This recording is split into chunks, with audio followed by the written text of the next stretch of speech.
Watch you rise, watch you fall. Now I'm about to break. Face the pain, no escape. Can you step to this? Face the pain, no escape. Can you step to this? Face the pain. Face the pain, no escape. Can you step What's going to on, this? everybody? Welcome to another episode of the Fixed Fights podcast with Kurt and Ben. As always, I'm Kurt. I'm here with my main man, Ben. What's going on this week, dude?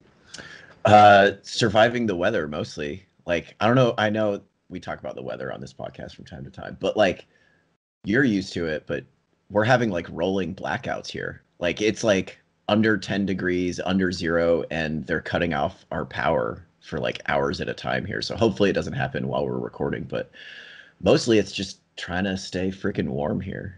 Yeah, I'm not sure about the blackouts. I didn't really do that too much up here. We're definitely used to the weather and obviously the cold, but yeah, I know Texas has been wiped out by blackouts and everything. It's crazy.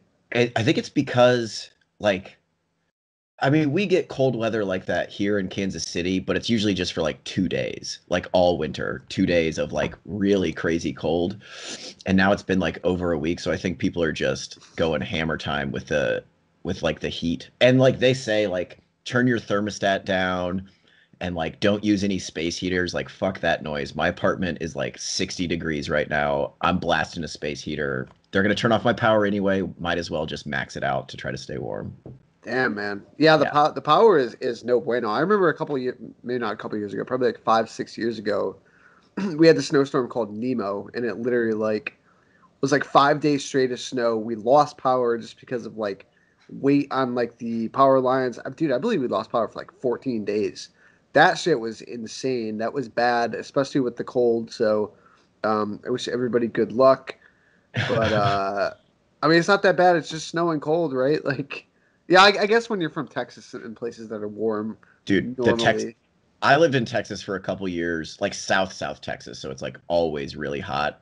And those people thought it was like dangerous to be outside if it dropped below like 40. Like they Yeah. thought like their body was gonna freeze, and it's like, no, it's not that bad. But now it's pretty rough here when the electricity is out, unfortunately. Well, good luck to everybody staying warm. I hope y'all don't lose power. Yeah. It's cold up here too, but I don't think we're gonna lose power. We know how to deal with that shit. Yeah, for sure. All right, let's get into some MMA. There's a lot to talk about. UFC 258 happened this past weekend. Kamaru Usman, main event, gets it done in impressive fashion. Kind of talked about it last week. People, I don't know if not necessarily sleeping on Kamaru Usman, but maybe not giving him the, proper credit that he deserves. But I think this win and the way he won is going to go. Well, I mean, I think you've already seen it already, right? If you look at the forums, like he's getting a lot of praise. He got praise from Dana White. The dude's a stud, and a win like this, a finish over Gilbert Burns, goes a long way to proving how dominant he is. And it's not just another decision win, right? He goes out there and finishes Burns in impressive fashion, dude. I was super impressed by him, man. I was very impressed as well, and I'm done. Actually, let me start with this. After he got that finish, Kamaru Usman was like walking around the cage saying, "Put some respect on my name." And usually I feel like when guys say that, or when they say like, "This is to all the haters," my response is like, what haters do you have? Like, who's doubting you?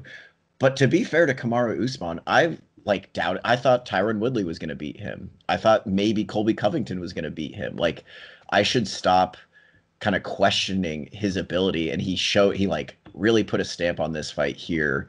And yeah, just the way it happened deserves so much respect. Like, Burns coming out like fucking blazing. And I don't think, even though Burns dropped Usman really early in this fight, I think Burns would have dropped basically any welterweight coming out with that level of speed and intensity and power. Like, Gilbert Burns was on right from the jump, and I think that maybe caught Usman a little off guard. But man, he deserves all the respect in the world. We can talk more about the fight, but I'm done doubting Kamaru Usman is like a top 5 pound for pound fighter in the world. Yeah, I think that is that's correct, man. He's right there. You look at the wins he's had. I mean, you go down his resume, dude. I believe he's cleared out like 8 of the top 10 or 7 of the top 10 welterweights, in the UFC, which is impressive. He's got wins over Leon Edwards, Damian Maia, Emil Meck, Rafael Dos Anjos, Tyron Woodley, Colby Covington, Masvidal, and now Gilbert Burns. He stopped a couple of them. He just looks well-rounded. Again, dude, I think this camp switch has done So wonders much. for him. And we talked about it a little bit last week. But dude, he just looks so good with Trevor Whitman on the feet, man. He's almost, and we're going to talk about this a little bit in a second, but he's almost starting to look like a George St. Pierre, right? I don't think his striking is as polished as George St. Pierre, but he's out grappling the strikers and he's now out striking the grapplers. And that is exactly what George St. Pierre did throughout his run. I mean, Kamaru Usman's got one of the best jabs. I think we can say one of the best jabs going right now. He throws it with power. He's got a good one, too. He's very fundamentally sound on his feet. Yeah, dude, the camp switch has done absolute wonders for him. Yeah, working behind the jab, I think, obviously, Henry Hooft teaches his fighters to work behind the jab as well, but that Henry Hooft style of striking is really what you saw from Gilbert Burns, which is basically not a ton of setup strikes, a lot of power, a lot of aggression, a lot of really aggressive counter striking, that kind of stuff. And I think Kamaru Usman still has that super aggressive mindset, which you saw here, but now we're kind of refining that skills with Trevor Whitman. And I'll shout out to MMA Junkies, technical analyst Dan Tom, who tweeted this out, and he tweets about the show from time to time too. So shout out to him as well Sure for that. Does. He tweeted out that Trevor Whitman deserves tons of credit for recognizing the pace of the fight and kind of guiding his fighter through that. Recognizing, hey, Gilbert Burns, there's no way he can keep up this pace. There's no way he can continue to fight with this. Stay behind your jab. Eventually you're going to get him. And he did. And yeah, it's Usman will throw that jab both to set up takedowns and bigger strikes, but as we saw here, he can also throw it just as a fucking telephone pole to take your face off. Yeah. Can't say enough good things about Usman. And this might have been the best thing for him, right? Having to fight your teammate. Now you switch camps and look at him now. Yeah. So, I mean, props to Gilbert Burns. Gilbert Burns came out there and fought a hell of a fight, man. I mean, you cannot take anything away from Gilbert Burns, but Kamaru was just the better fighter this time. Kamaru's chin, he gets hit, and we've seen him rocked, and we've seen him drop before, but he almost reminds me of a prime Vanderlei Silva. Remember Vanderlei Silva back in the day? He'd get dropped all the time, but just his recoverability was insane. He'd get dropped, but then he's right back in the fight like nothing happened. Kind of reminds me of this. Kamaru's got a hell of a chin. He's got a hell of a chin and just crazy physicality. Because we saw, I mean, Colby Covington, I don't think hits nearly as hard as Gilbert Burns does, but Covington connected a ton on Usman, and you saw him basically just win a blood and guts, toe-to-toe fight just based on his chin, durability, and toughness there. And then in this Burns fight, like I said, man, I cannot stress enough how many guys I think Gilbert Burns would have put away in the welterweight division. If he puts those hands on a guy like Jorge Masvidal, does Masvidal survive those first 5 minutes? Does Michael Chiesa survive those first 5 minutes? I don't know. Even if they do survive, do they come back as strong as Kamaru Usman did? I think it's a matter of his mental fortitude and composure, but also just his physicality, his ability to take punishment and still believe that no, I'm going to push forward. I'm going to work behind my jab. I'm not going to be affected by what the other guy's doing. So really, really championship level stuff from Kamaru Usman. I can't say that enough. When I think about other champions that I'm really excited about, Peter Yan, and maybe even guys like Davis and Figueiredo to a lesser degree, I know they have tons and tons of skill, but do they have that second gear? I know Figueiredo showed that a little bit, but Usman here, it's who is going to hurt this guy? Who is ever going to be able to put him away? It's hard for me to think of a stylistic matchup, especially looking at the top 15 of the welterweight division, which honestly feels a little weak right now. It's hard to think of anybody who stylistically can really give him problems. Yeah. I mean, let's talk about that, right? If you're looking at the welterweight division and you're matching let's say the top six. Let's say Kamaru Usman, Jorge Masvidal, Colby Covington, Gilbert Burns, Stephen Thompson, Michael Chiesa. How are you matching these guys up, and why? Man, I'm like so lost. I was hoping you'd come here with I mean, with I okay, I have some ideas if you want me yeah, to go you usually first. got like the set plans. I like I there's do. so many Covington, it's like he has several different possible opponents that I think make sense. Stephen Thompson has a few opponents that I think make sense. Chiesa has a few opponents that make sense. So I don't know what to make of the division Let right me now. let me take a stab at this. So obviously, in a perfect and I'm going to take a stab at this, and I'm going to go with how I think the UFC is going to do it and how it makes sense. I personally would love, and dude, we've talked about this a million times. I want to see Masvidal and Covington. I don't think it's going to happen. Kamaru called out Jorge Masvidal after the fight. I get it. Masvidal still is a big name. He wants that fight. They floated around Ultimate Fighter coming back. It makes a ton of sense, right? You got Ultimate Fighter coming back on ESPN. You put a guy like Masvidal in there who is going to bring a bunch of eyes. I do think it would be a good rub for Kamaru Usman to get him on camera and maybe bring out his personality a little bit more, especially beefing with uh, Jorge Masvidal. I think that would make a ton of sense, although I do think Colby and Masvidal would make for even better coaches, but it doesn't seem like they could go that route. So I do think they are going to go Kamaru versus uh, Masvidal. That's also, by the way, sorry to interrupt. That's a little throwback to the season that Kamaru Usman won of The Ultimate Fighter, because that's, True. I mean, he's not on that team anymore, but that's kind of like Black Zillions versus ATT a little bit. Yeah, that is true. And let me say this, by the way. We just talked about how Kamaru gets hit and he gets dropped. I might be very on my own in this one, but looking at this top, what did we just say, 6, 7 guys? I still think Jorge Masvidal has the best chance to beat Kamaru Usman for that reason. Yes, he can get taken down and grinded, but if okay, let me say this: I think if Jorge Masvidal put those hands on Kamaru Usman like Gilbert Burns did on Saturday, we might have a new champion right now. And I still think that Jorge Masvidal has the ability to do that. Will he? We shall see. But I think they're going to go with that. It is very unfortunate that Khamzat Chimaev, he's dealing with all the repercussions of COVID. He had to pull out of the Leon Edwards fight. I'm glad that they're finally trying to move ahead with Leon Edwards. The guy's on an 8-fight win streak. He hasn't fought in, I mean, dude, it's got to be going on like 2 years now, right? Um, I want to say that Covington makes the most sense, but I really think it's going to be hard to get Covington to take that fight. You might even see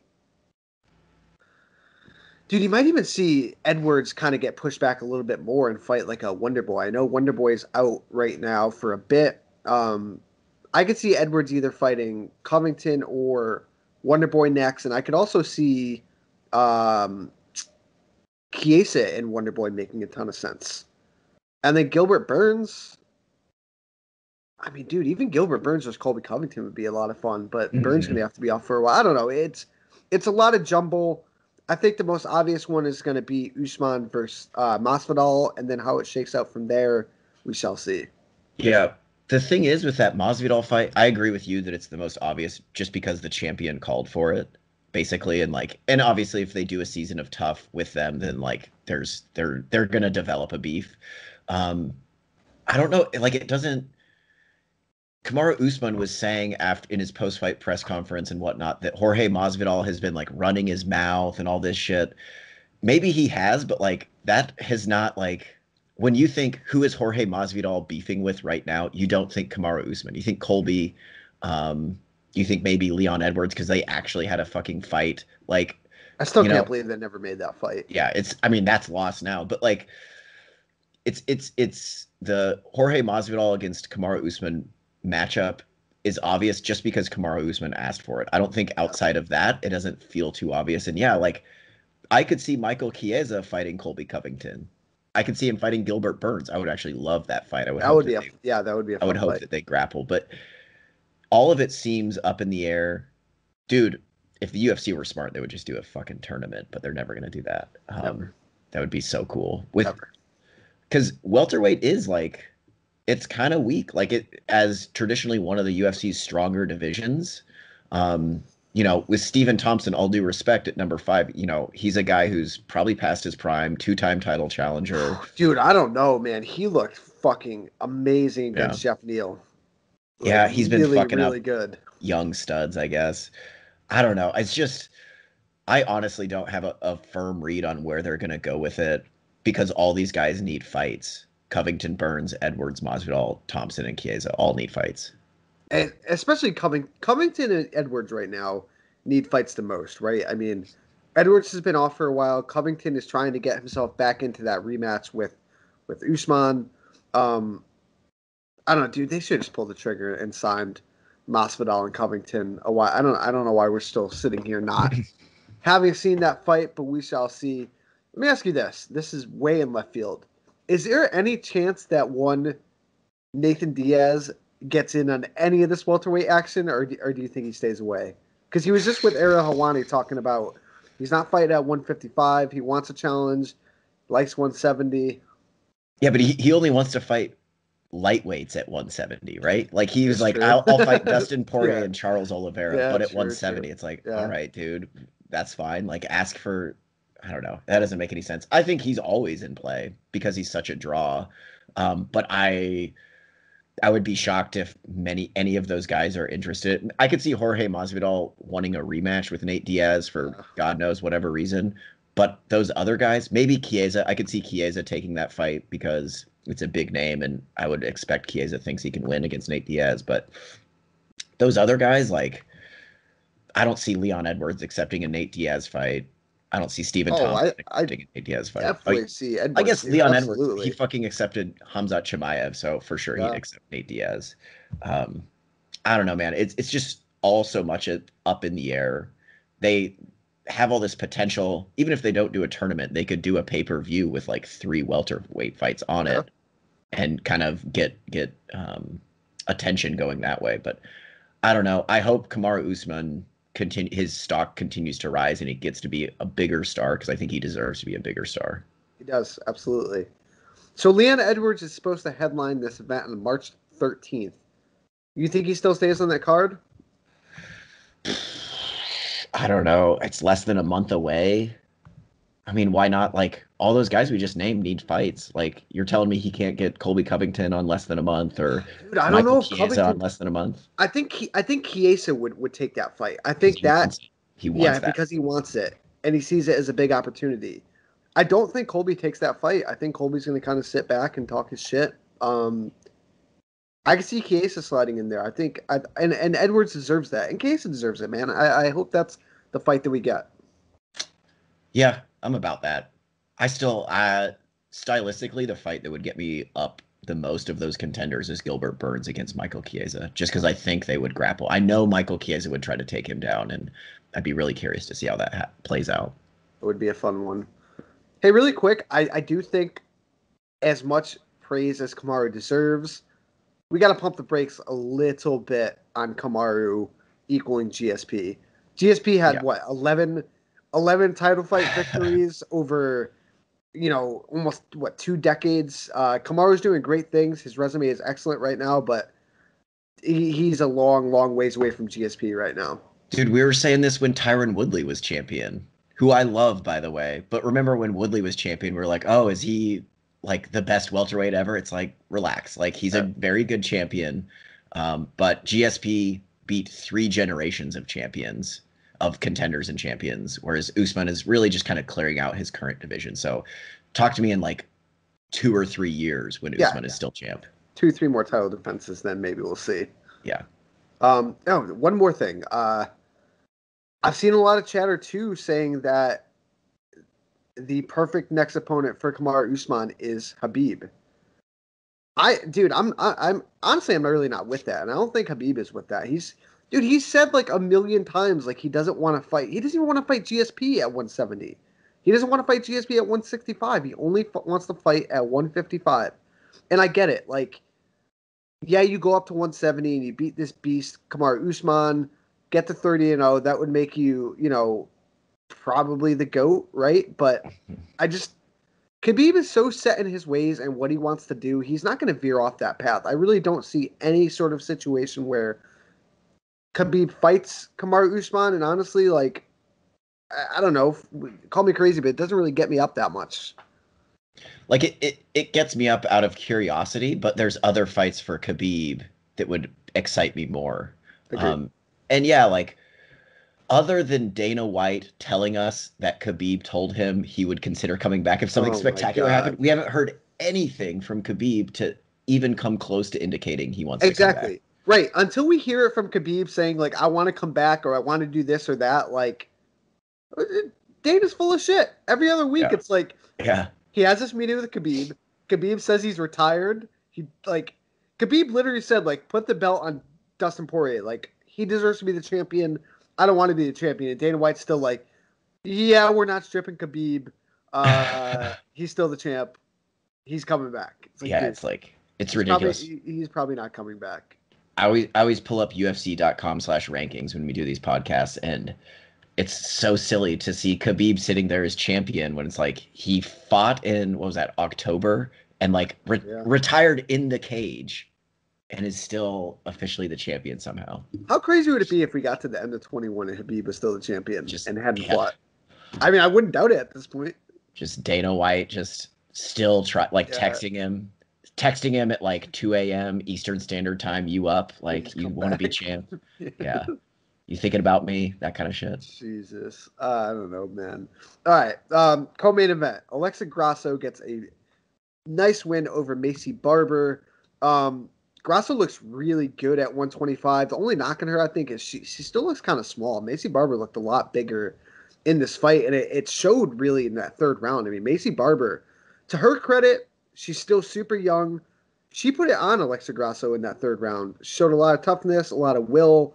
I was honestly impressed with both of these ladies. I think Grasso deserves another step up. I think she deserves somebody in that 5 to 10 range. I don't have the rankings up in front of me right now, but she deserves another step up. I was impressed by her. Yeah, and I think honestly the fight kind of showed.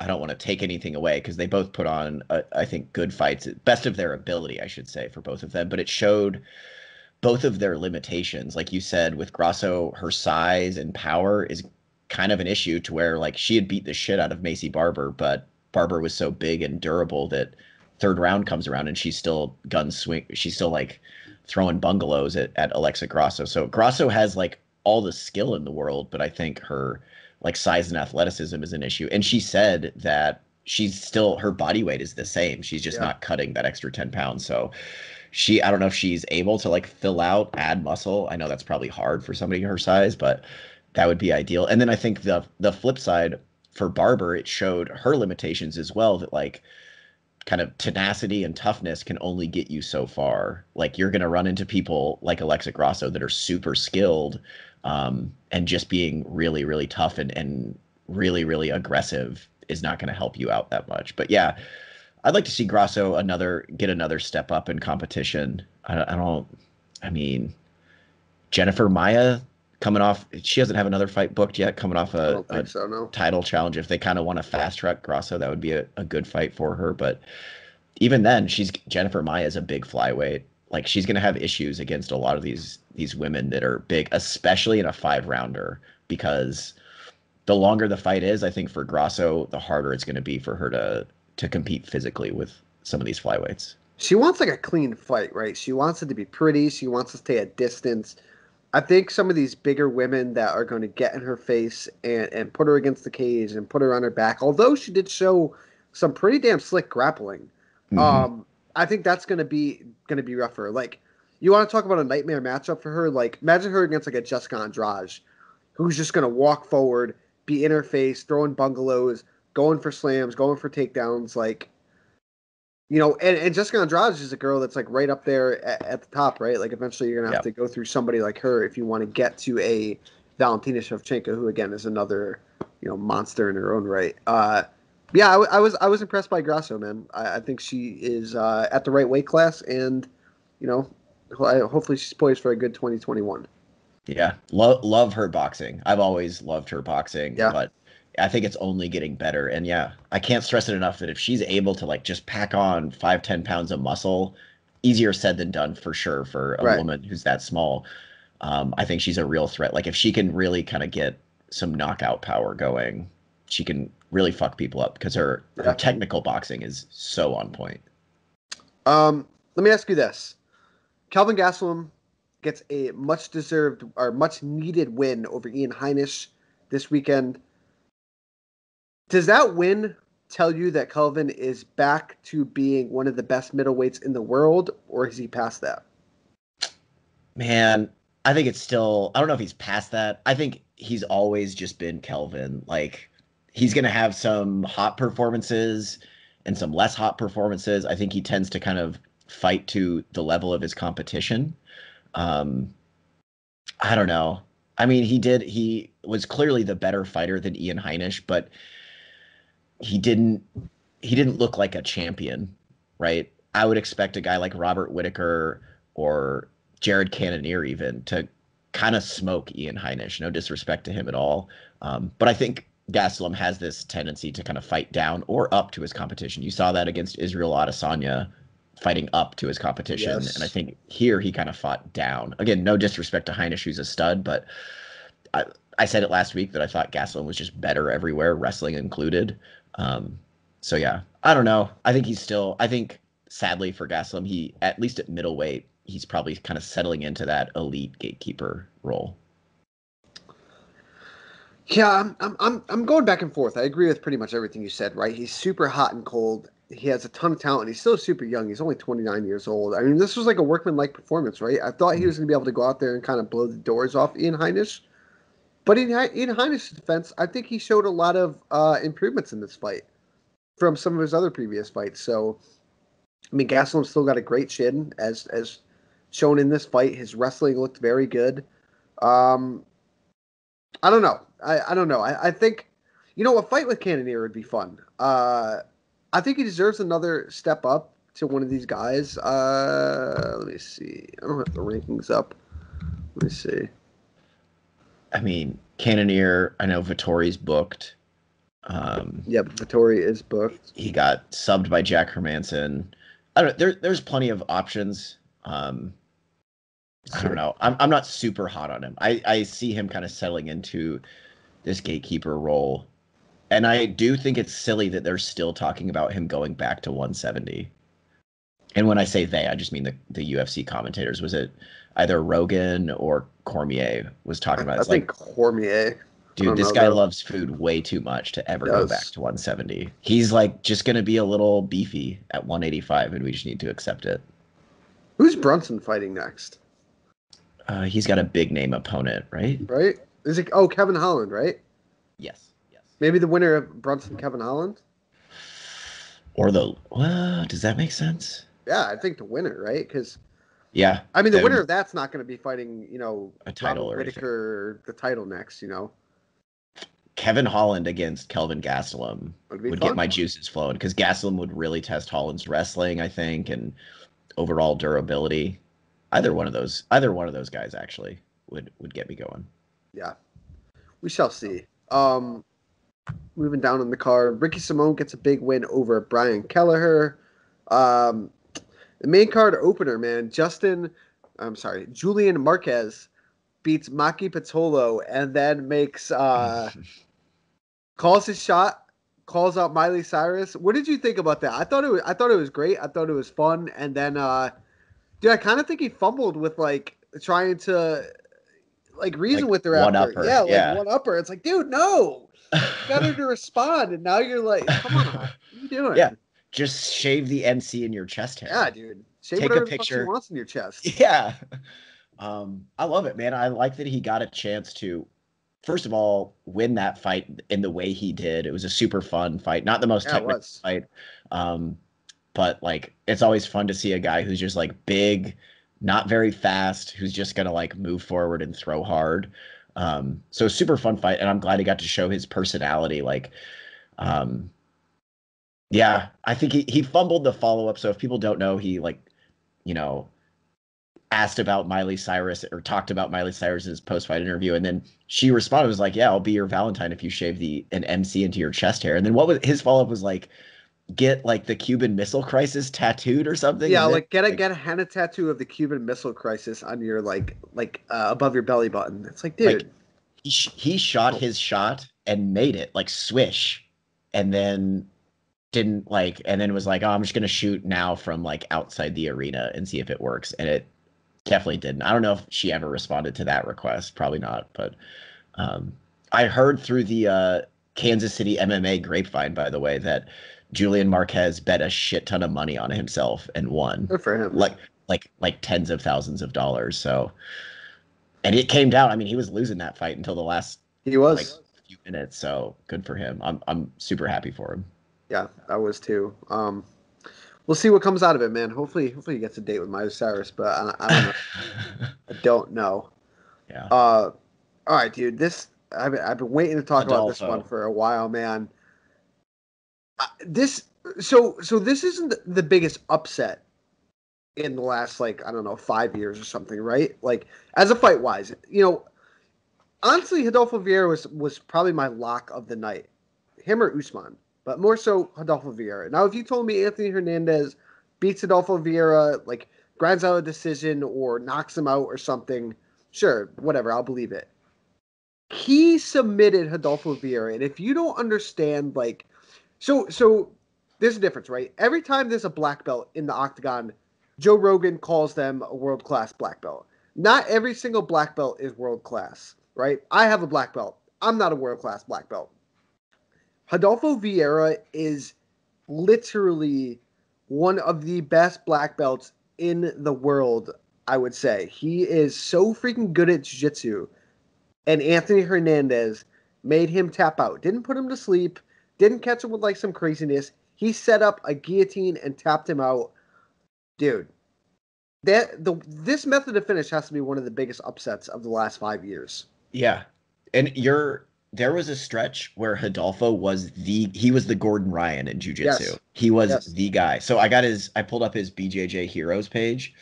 Rodolfo in 2011 was a weight and absolute IBJJF world champion in 2012, 2013, 2014, and 2015 an ADCC champion, which if people don't know, fucking Olympics of no-gi grappling. Exactly.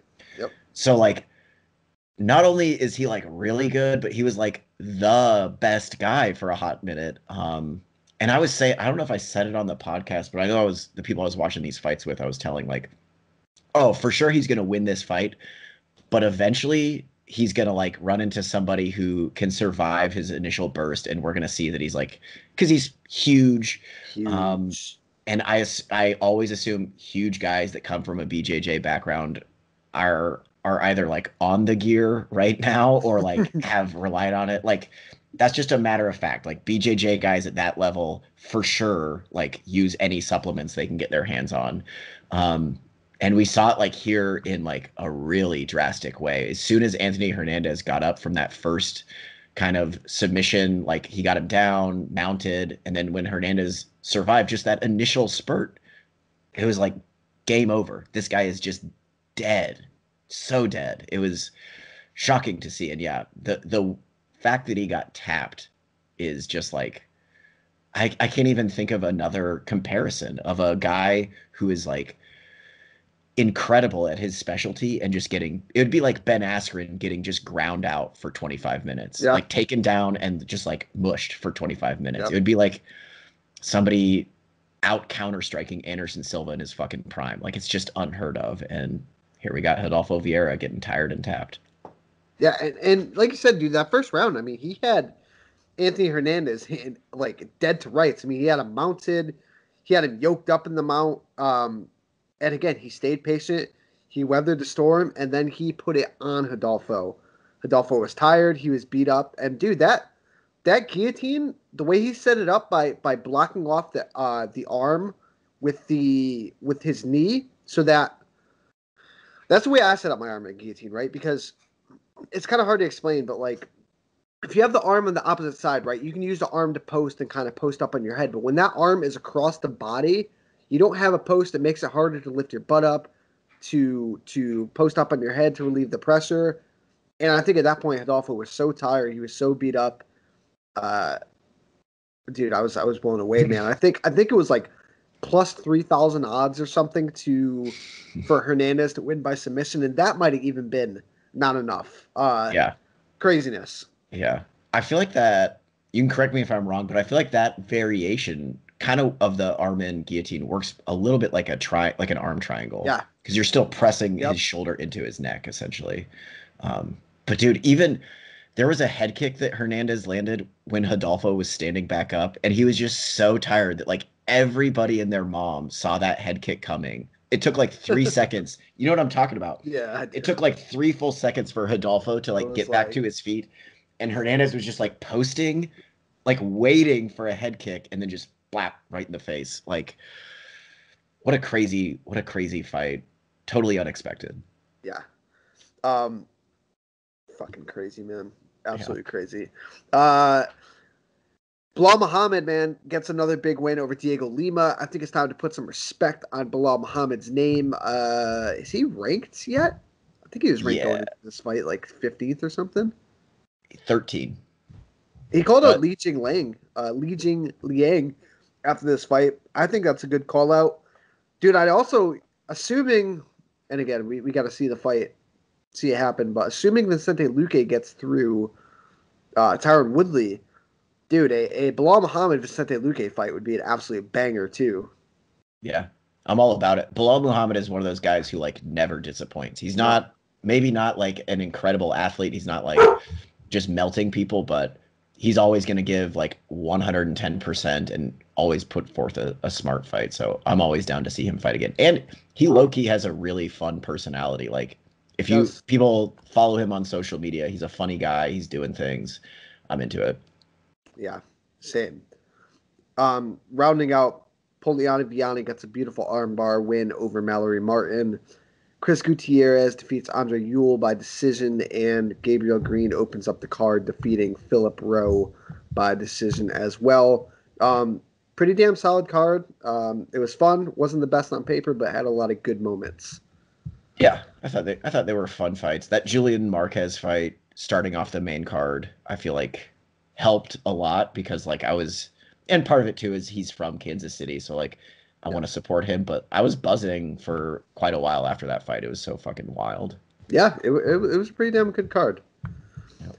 So fast forward to this weekend, we have a main event taking place between Curtis Blaydes and Derrick Lewis. Man, this fight seems like it's pretty damn easy to call, right? It seems like this is tailor-made for Curtis Blaydes to get another win, which would be, I believe, his 5th in a row. Seemingly, you would think 5 fights in a row would get you a title shot, but Curtis Blaydes is not, I don't think, the UFC's favorite. And I believe also Dana White said that John Jones would be next for the winner of Stipe and Ngannou, which makes a ton of sense. But Derrick Lewis is that dude, man. You can never count him out. We saw against Alexander Volkov. He was losing for about every second of that fight and knocked him out at the end. Derrick Lewis throws the bungalows. And to Derrick Lewis's credit, his ground game has actually improved quite a bit recently. We've seen him get up. I mean, Alexei Oleinik took him down a couple times. And dude, I believe he even took Alexei Oleinik down. And like, did he really like pass his guard or something crazy like that? I think so. I know for a fact, I was just watching that fight. I know for a fact he took him down. I can't remember. He may have Oleinik is a guy who will like pull you into mount so he can Ezekiel choke you. So yeah, true. I mean, the big question here is, can Derrick Lewis keep it on the feet long enough for him to, open it up to where he can land that fight in his strike? And if he does get taken down, is there any way that he gets up with Curtis Blaydes on top of him? Here's the thing is, for sure, I agree with you that this fight feels tailor-made for Curtis Blaydes because we know he can take Derrick Lewis down. But also at the same time, when Curtis Blaydes fought Volkov, dominant decision win, I remember kind of critiquing Curtis Blaydes where it's like he didn't really he kind of allowed Volkov to stay in that fight because he was not super aggressive with his ground and pound. I don't think he can really afford to take that risk here because even if Derrick Lewis doesn't get up, we know that Derrick Lewis does not go away easy. He's super durable. He's so fucking just big that I think it's hard for a lot of heavyweights to hurt him. And every round starts on the feet. Like in some ways, this is also made for Derrick Lewis. Like if Curtis Blaydes doesn't put him away on the mat, Derrick Lewis is like proven no matter how tired he looks or no matter how much it looks like he has to take a shit, whatever it may be, he's always dangerous. Like, you know what I mean? Like I feel like 5th round, even if Curtis Blaydes has been consistently taking him down for 20 minutes, hitting him, doing all kinds of work, Derrick Lewis is one of those guys who you just can never count out. So like I'm for sure picking Blaydes. I think Blaydes is a more skilled fighter and probably more athletic, like fresher. Everything is in his favor. But if he's a little too passive on the mat, if he's not using his time on the mat to hurt Derrick Lewis, like who's to ever count out Derrick Lewis in those kind of fights? Curtis Blaydes just has such an interesting skill set at heavyweight, right? He's a wrestler with fast reflexes, and one thing he's got on his side is age, man. He is, the mean age for heavyweights in the UFC is like 38 years old. Curtis Blaydes is still on the better side of 30 right now. So it seems tailor-made for Curtis Blaydes, right? I'm going Derrick Lewis. I am going Derrick Lewis. I think somehow, some way, he lands one of those bungalows. I mean, we saw Francis crack Curtis Blaydes a couple times, right? We saw him do it earlier. I think one of the fights ended in like under a minute or under 2 minutes. Their second one, was under a minute. I think Derrick Lewis knows what he's up against. I think he comes out and maybe catches Curtis Blaydes with like an uppercut on the way in. I would not be surprised if Curtis Blaydes grinds Derrick Lewis out. And I respect Curtis Blaydes. I know a lot of people give him shit, but look, he's like, I'm not there to impress and please you. He's like, I'm there to win. If you don't like my style, don't watch. I love it, man. I agree. Yeah. I love it. Derrick Lewis knocks him out. I think I'm going to go the other way. I think Curtis Blaydes is a smart fighter. He's from a smart camp. And I think they're going to take into account all the things that I just said. And I think he's going to be a little bit more aggressive on the mat because when he does kind of open up with ground strikes, he is really, really good. Like he's not just like wailing away at guys that are shelled up. He's like controlling wrists and landing elbows and like doing really technical things on the mat. And I think he's going to be a little bit more motivated to get a finish here, I think. So I like Blaydes maybe by late stoppage, but I also wouldn't be shocked if you see Derrick Lewis go the full 25 here just because he's so fucking tough. Agreed. Co-main event looks like it is Ketlen Vieira taking on Yana Kunitskaya. Ketlen Vieira looked like she was well on her way to earning a title shot, and then she got put out by Irene Aldana. She came back in her last fight and beat Sijara Eubanks. Kunitskaya has kind of been up and down in her UFC career, but this should be an all-action fight. Got to go Viana here. I think Ketlen Vieira here. I think she, I don't know, gets herself closer to a title shot. I don't know, again, what Amanda Nunes is going to be doing, but she's putting herself right up there. Yeah, I like Vieira here as well. She's a pretty good takedown artist, really good judo, and really good ground game, and I think she can kind of bully Kunitskaya. There's not a lot of huge names on this card outside of the main event, but there's a lot of fun fights. I mean, Charles Rosa, Derek Minor on the main card is going to be fun. Alexei Oleinik's back taking on Chris Daukaus. That fight could really go either way, honestly. Daukaus has looked good, and Oleinik is Oleinik, man. You never know what the hell he's going to do in there. That's a risky fight for Chris Daukaus, who is a bit of a prospect at 265. I just feel like if you're young and upcoming, never fight Alexei Oleinik because he's going to catch you in some weird shit that you've never seen before. He is, Oleinik is, dude, that guy is fucking awesome, man. That guy is so awesome. I mean, fucking Nogi Ezekiel and like scarf hold, just straight, big, strong man jiu-jitsu. Talk about another just guy that never ages and always around. Andrei Arlovsky is on this card, taking on Tom Aspinall. That is a tough fight. Tom Aspinall is very good, but Dude, we talked about it a bunch of times on the show. Andrei Arlovski is one of those guys where I've been so impressed by just his late career adjustments and making up for some of the things that got him in trouble throughout his career. He is tough to put away now. He fights a very measured and smart style. And the dude, there's just no slowing down, man. He's 42 years old himself. I love it. I love that he is just like, he's not angling for other veterans. He's not trying to get like fights that necessarily lead him to a title. He's like just out there fighting, and his nose is only going to get more S-shaped, I feel like. But I'm all dude, that nose is rough, man. It's like a ski slope going down that thing. Yeah, it's rough. Thing is rough.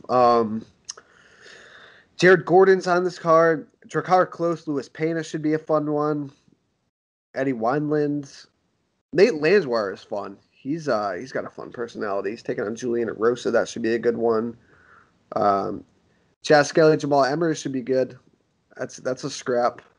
Yeah, I'm still not giving up on Jamal Emmers as a legit stud at that weight class, and Chaz Skelly always brings it. A fun fighter for sure. Yeah. All right. Not too much going on outside of the fights this weekend. Do you have to give a shout out to the skyscraper, Stefan Struve, officially announcing his retirement from MMA, citing some health problems. So props to Struve. He had a up and down career, but he had some huge moments. Yeah. And he had that like very brief retirement before I think this one will stick. He was a guy, like, how old is he now? I haven't even looked it up, but he's like probably the early 30s. It's crazy. You look back at, I have a very specific memory of when he fought and lost to Roy Nelson. And this is like, had to have been like maybe 2013, 2014. And Roy Nelson being like, oh, he'll be back. He's like for sure going to fight for a belt. Like he's so young. And I kind of agreed with it then. Not that he had a bad career. Like anybody who had as many fights in the UFC as he did, won more than he lost. Like he has a good career for sure. But I think a lot of us kind of expected him to hang around the top 3 of the division or so for a hot second. Yeah, and he had his moments. He got there. He had streaks in the UFC. He had losing streaks, but I mean, the dude is in his fights, man. There was that video from 9 years ago circling around when he knocked out Stipe Miocic. I mean, he had some big moments, man. But props to him. I hope his health is okay, and I'm sure he's still going to be around the game, either maybe in a coaching role or something. Yeah, for sure. I mean, he's going to be. What else is that guy going to do? He's fucking 7 foot tall. He has one option. It's be a professional athlete. That's it. Right. I'm trying to skim through. Oh, I guess we could talk about this before we get out of here. What did you make of the whole Gina Carano getting fired from The Mandalorian for her? I just thought it's just stupid post. Again, it's like social media. She can do and say what she wants to an extent, but it seems like they've been having problems with her for a while. Yeah, the issue is like she can be. There's nothing. I think a lot of people are making this out to be like, oh, they just they're prejudiced against like conservatives or what have you, and I don't like. She was spewing like right-wing stuff for a long time. Yes. It's the comment that was like, comparing Republicans to Jews under like Hitler Germany, that obviously like that goes way too far. I got no problem with a business like cutting ties with somebody who says things that are like deeply offensive. I think to bring it even closer to like modern MMA, I think the issue was that Dana White like really excused like his comments. I'm trying to find his exact comments, but he kind of was like, oh, there's no big deal about this. Which first of all, just like keep your fucking mouth shut, Dana. Like she's not even in the UFC anymore. Like there's no reason to be talking about this. But second of all, like it's a big deal. I don't get why people are like, she could be Republican, she could be very conservative, all these things. But when you kind of start crossing the line into things that are offensive, like I couldn't imagine if I was Jewish what that feels like to hear something like, oh, you think you're have it as bad as somebody who was like starved to death in the 40s? Like, exactly. That's not it. So I got no problem with them letting her go. My bigger issue is like, yeah, Dana White basically dismissing that. Like, it kind of shows you where his mind is at with that. Can't say I'm surprised, right? And again, like, I don't think it was just this instance, right? I think they've had some problems with her saying some things and openly speaking her mind. And again, it's social media, right? I guess she has every right to, but when you're in the limelight like that and you are a celebrity, I don't know. It was just a stupid comparison, and it was fucking ridiculous. And I don't have any problem either with her getting canned. I don't even watch The Mandalorian, so I don't know how good she was in it, but it doesn't seem like a lot of people are too bent out of shape about it. I do think it's funny that she said she's like has a deal with some like right-wing publication to make a movie now, and it's like, what's their budget and how does it compare to like the fucking Mandalorian? Like you were on like a huge platform on a massive show, and now you're like with some internet right-wing website. Like, good luck, Gina. Good luck. Yeah. I can't think of somebody who's spoiled her image as quickly as she did. She went from like beloved / sex symbol / straight up movie star to kind of like embarrassment, I feel like. Yeah. It's true. Yeah. It's very true. All right, dude, I don't got anything else, man. I think we covered everything. Yeah, it's just the fights this week mostly. Just the fights. We got a couple more months until ONE FC comes back and Bellator comes back, but UFC is trucking along. So on that note, enjoy the fights this weekend. Remember, if you guys do want to bet, mybookie.ag, promo code FIXEDMMA. They're going to match your bet up to 50%, so win some free money on them. Follow us, subscribe to us. We're everywhere: iTunes, SoundCloud, Spotify, YouTube. We're churning out the content, and we really appreciate it. We'll talk to you all soon. No escape, can you step to this?